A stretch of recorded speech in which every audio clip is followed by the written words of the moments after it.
Hallo julle en welkom by die volgende episode in Koffie vir jou siel.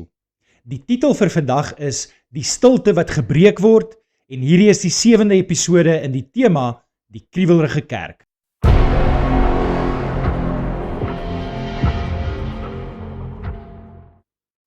Die meeste kerke lyk besig en aan die gang, maar min van hulle beweeg eintlik.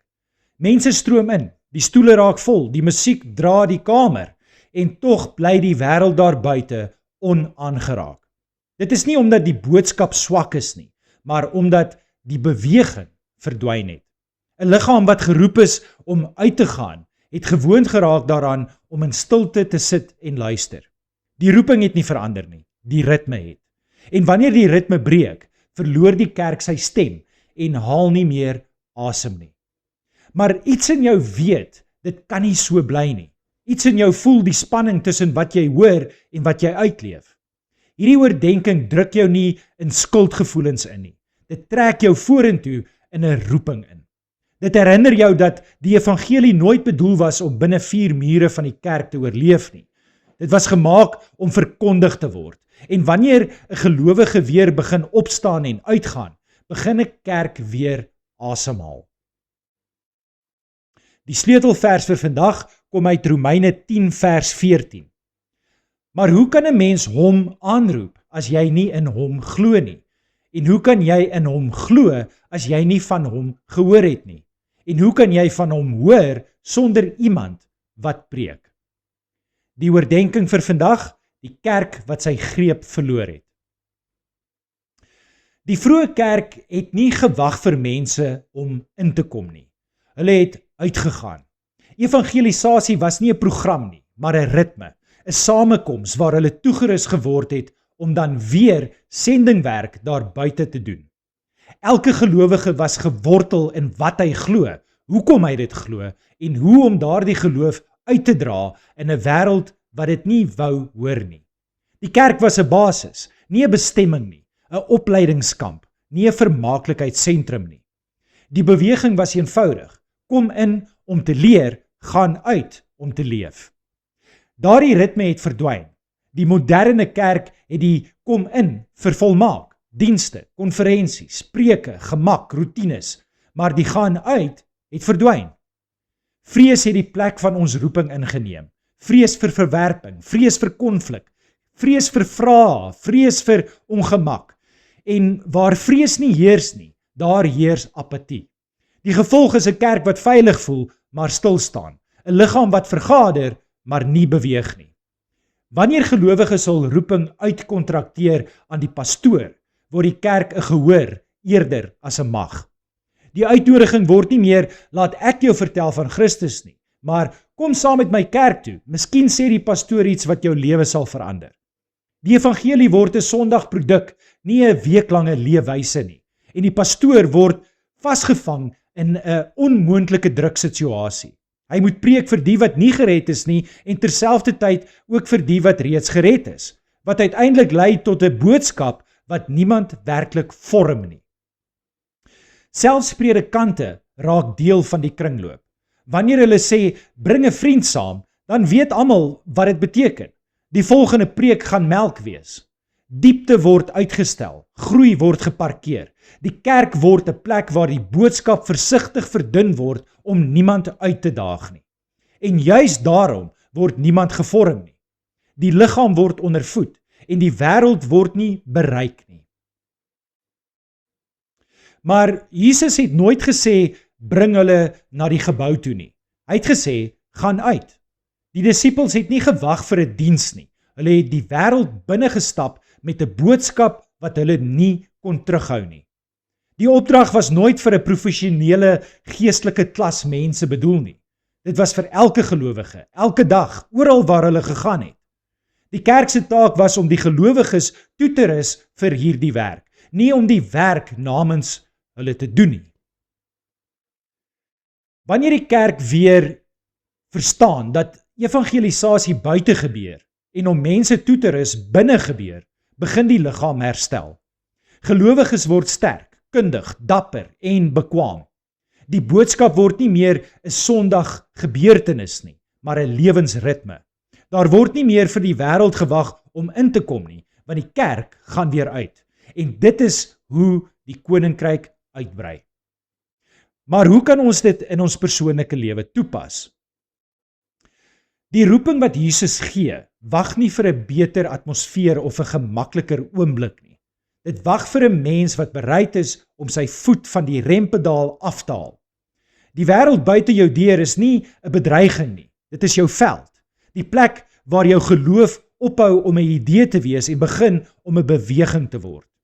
Wanneer jy ophou wag vir iemand anders om die werk namens jou te doen, begin jy ontdek dat God jou al lankal voorberei het vir meer as net te luister.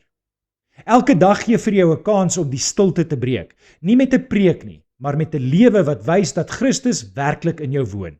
'n Eenvoudige gesprek, 'n onverwagte gebed, 'n keuse om nie weg te kyk nie. Hierdie klein dade word die plekke waar jou geloof momentum kry. Nie dramaties nie, net gehoorsaam. En gehoorsaamheid word uiteindelik die taal van volwassenheid. Wanneer jy begin leef as iemand wat gestuur is, verander die hele manier waarop jy kerk ervaar. Dit word nie meer 'n plek waar jy wag vir inspirasie nie, maar 'n plek waar jy kom om te herlaai vir die werk wat buite wag. Jy word nie meer 'n toeskouer nie, jy word 'n draer van sy woord. En wanneer 'n draer beweeg, beweeg die koninkryk saam met hulle. Kom ons bid saam. Here my God, breek die gemak in my wat my laat glo dat om stil te sit in die kerk genoeg is. Laat my nie langer skuil agter die mure van 'n veilige geloof nie. Lei my uit die plekke waar ek myself verskoon het, waar ek gewag het vir iemand anders om te praat, iemand anders om die boodskap te dra, iemand anders om uit te gaan. Maak my wakker vir die roeping wat nie wag vir 'n perfekte oomblik nie, maar vir 'n hart wat bereid is om enige oomblik op te staan. Laat u vuur my vrees verdring. Gee my die moed om u te volg in die ruimtes waar ek nie beheer het nie. Laat my woorde eenvoudig wees, maar eerlik. My dade klein, maar gehoorsaam. My lewe stil, maar sigbaar. Vorm in my 'n geloof wat nie net verstaan nie, maar beweeg. 'n Geloof wat nie net ontvang nie, maar dra. 'n Geloof wat nie net inasem nie, maar uitasem in 'n wêreld wat u brood nodig het. En wanneer ek struikel, dra my. Wanneer ek twyfel, herinner my. Wanneer ek wil terugstaan, stuur my. Laat my nie 'n toeskouer wees van die koninkryk nie, maar 'n draer daarvan. Laat my lewe 'n antwoord word op u roepstem, om te gaan, om te leef, om te getuig. Maak my deel van 'n kerk wat weer beweeg. In die naam van Jesus Christus bid ek dit. Amen. Ons kan ook verder uit die skrif leer om ons meer te bemoedig in vandag se oordeenking. Die eerste vers kom uit Markus 16 vers 15. Hy het vir hulle gesê, gaan uit die hele wêreld in en verkondig die evangelie aan die hele mensdom. Hierdie woorde sny deur elke verskoning en elke vorm van passiwiteit. Dit is nie 'n uitnodiging nie, dit is 'n beweging. 'n Mens kan nie hierdie vers lees en in 'n kerkbank bly sit nie. Dit ruk jou uit die idee dat evangelisasie 'n spesialisfunksie is. Dit plaas die gewig van die opdrag op jou skouers, nie as 'n las nie, maar as 'n identiteit. Die wêreld word nie bereik deur mense wat wag nie, maar deur mense wat uitgaan. Die volgende vers kom uit 1 Tessalonisense 1 vers 8.